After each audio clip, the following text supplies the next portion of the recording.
And siya in his experience regarding to the Acts 9 mga igsoon. And when Paul mga igsoon blinded by God and shine, when God shining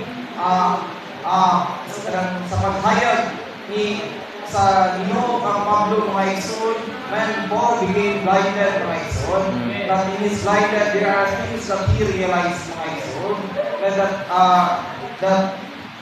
the body is that the people mga igsoon ang mga sumusunod mga igsoon sa atong Ginoo nga persecute ni Paul mga igsoon when he was Saul mga igsoon or Saul mga igsoon are connected to God mga igsoon. Amen. They are connected to him as a body mga igsoon. Amen. Nang dayon ni Ginoo mga igsoon that they na-realize si Pablo nga ang Diyos ang Ginoo nga iyang persecute ang mga katawhan mga igsoon. Amen. Nga iyang persecute mga igsoon, nga sumpay na sa atong Ginoo mga igsoon. Amen. And there nagpakita mga igsoon nga that the body of Christ is living mga igsoon. And not just an organization mga igsoon, not just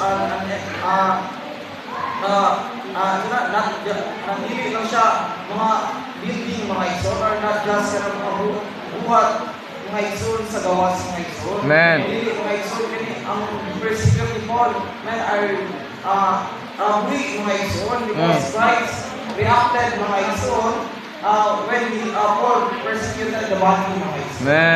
Nang dayon ni Ginoo mga igsoon that Christ Romans 9 mga igsoon, Acts 9 mga igsoon, Lord Christ said that ningon siya mga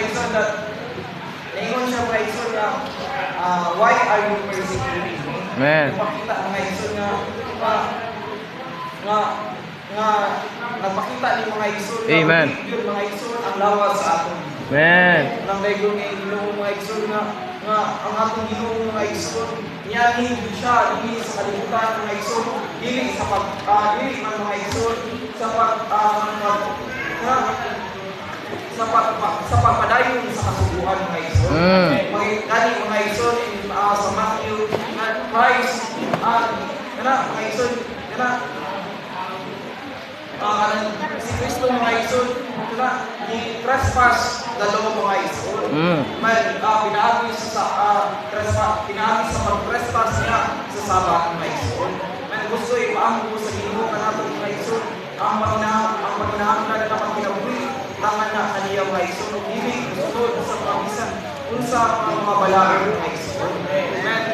The law was not given to us to keep for us to keep mga igsoon, rather for us mga igsoon na maawat makailata sa atong